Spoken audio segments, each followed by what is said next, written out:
Hey, welcome to the Know, madam. I'm Bruce. And I have to read this line. There's nothing finer in this world than sweet. What? You know what it is. I know you know what it is. Schadenfreude. Oh, wait, no. Pronounce it correctly for me, Lawrence. That was it. Schadenfreude. Bruce nailed it. Schadenfreude? Schadenfreude. Why do you gotta give me They this put word? an N at the end. That's a tough word, Adam. I'm sorry. Do you get... If you say it enough times, I'll just memorize it, much like Yeah, Schadenfreude. Schadenfreude. Do you get the irony, though? Yes. The word means enjoying the suffering of others, and we just did it to you. Yep. You see that? It's a little too I think it's highbrow too highbrow me, for the room, yeah. Anyway, insert throw up popcorn.gif because we got another reason to laugh at No Man's Sky. After a series of so bad it's good news developments for the sad little game that could, the game is now getting some bigger heat than a truckload of angry Reddit threads. Yep, that's right. The Advertising Standards Agency, an independent advertising regulator based in the UK, is now officially investigating No Man's Sky advertising. Oh boy. Specifically, they are looking at the game's store page on Steam, which contains a number of potentially misleading videos and screenshots. Namely one that says will make all your dreams come true. Oh, Lawrence. that from Lawrence, what record. do they got going on there? Yeah, well, so it's interesting. This confirmation comes from Reddit, like, fuck pretty much everything we report on these days. Go ahead and leave a comment. Oh, all they do is repeat Reddit threads. But it's a tiny little, little hive mind. No. Yeah. Oh, nope, it's the front page of the internet. So Reddit user Azure UK, which is actually a pretty cool name, received and posted the first confirmation from the ASA that the organization is looking into the game's representation, with Eurogamer confirming the situation with the ASA about a day later.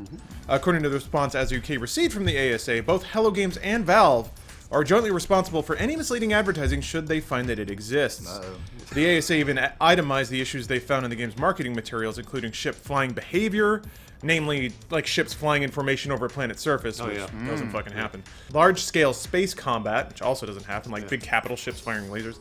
Flowing water, doesn't happen. Aiming systems, and the speed of the game's interstellar warp, which is essentially the game's loading time. If you played it, you figured that out pretty quick. Oh, jeez. Much like Destiny before it. Yeah, the ASA even found problems with the game's textual descriptions, noting that the product is described as having no loading screens, trade convoys that travel between stars, and independent factions that battle over game territories, none of which happens in the game. Interestingly, the current ASA investigation is restricted to only the game's Steam page at the moment.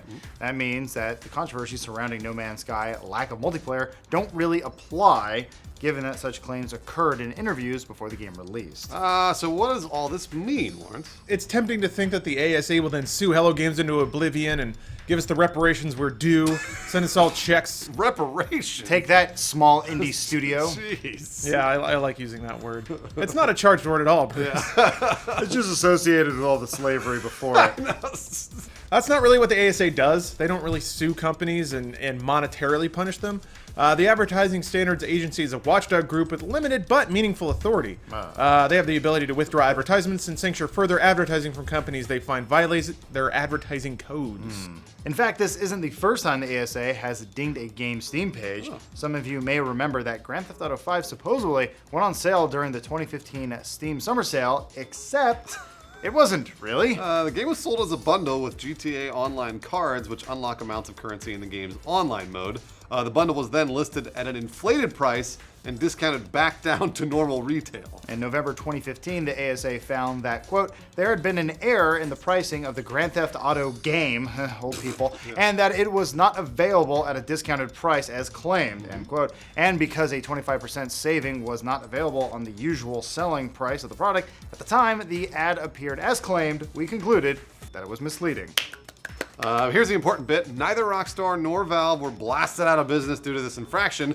The ASA simply ruled that, quote, the ad must not appear again in its current form, and they told Steam to ensure their future savings claims did not mislead about the benefits available. That was the limpest wrist slap I've ever seen. Yeah, Dayquil. pretty much. A similar ruling hit all the way back in 2003 regarding an advertisement for House of the Dead. Lawrence, how did you find this?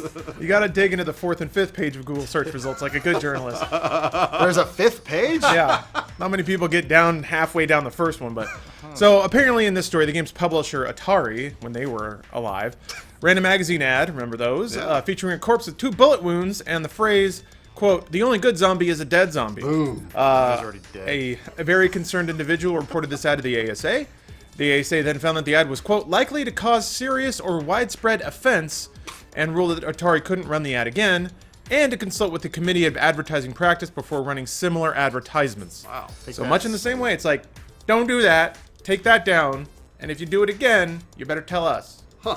That's really weird. Kind of what it amounts to. Yeah, so both Valve and Hello Games are kind of looking at a slap on the wrist as a worst case scenario, though this will probably result in a revision of the No Man's Sky store page. It's likely that Sony will revise other promotional materials for the game, including the game's store page on the PlayStation 4, to make sure they don't include the same misleading materials. That doesn't matter. What's really important here is that we were right. Sean Murray lied and a big grown-up agency said so. They validated us, just like we've always won. Yeah. Get that sweet smug Schadenfreude. That's right. Too bad you can't cash smugness into the bank to replace that $60 we got duped out of. Thanks again, Sean Murray. Take all that. And before we go, Eurogamer spoke directly to Azer UK to get his perspective on the whole issue. There's some great commentary there regarding the discontent in the community, so you should check it out if you're interested in the conversation regarding deceptive advertising. Yeah, the link's in the description down there, along with all the other sources we've referenced. But what do you think? Is simply revising the game's representation after the fact enough? Does an example need to be made here? When will Sean Murray be murdered? Whoa. Huh? I mean, when will Sean Murray smile again? I just want him to be happy. Yeah, Poor guy. Yeah, he's a happy guy. He was happy, He's and then a happy guy. and then he took a piece of himself and he tried to give it to us, and then we pretty much just threw him up on the cross. So. Oh, I like Sean Murray. I kind of like the angle that the community, the gaming community, should take media to task for not being as critical of the game early on as they should have been. Sure. And I can only say that because we're absolved. We did that. So, you know, maybe it's kind of a backwards way of saying we did something right and you should pay attention to us more. I guess the next time you ask the question, why aren't video game companies more transparent, and why don't they talk about their games more before they come out? This is why. Just look at No Man's Sky. No one wants to be Sean Murray right now. Stuntman Joe or whatever that game was. Harvey Danger. No. No. Joe Danger. Joe Danger. Man, Harvey Danger. Flagpole sit-up. Drinking Dayquil during the day is kind of like taking a shot. Yeah. Yeah, it is. It absolutely is. I kind of like getting allergies because, yeah, you get to take, like, antihistamines and shit. Hey, give me a swig of that. Yeah. I'll waterfall it. You're gonna waterfall Dayquil? Yeah, That's good. That's good. It's too much. It's too much. There had been an error in the pricing of the GT. Fuck me. Yeah, sorry. No, it's okay. The words are starting to blur now because the Dayquil is kicking in. Good. Yeah.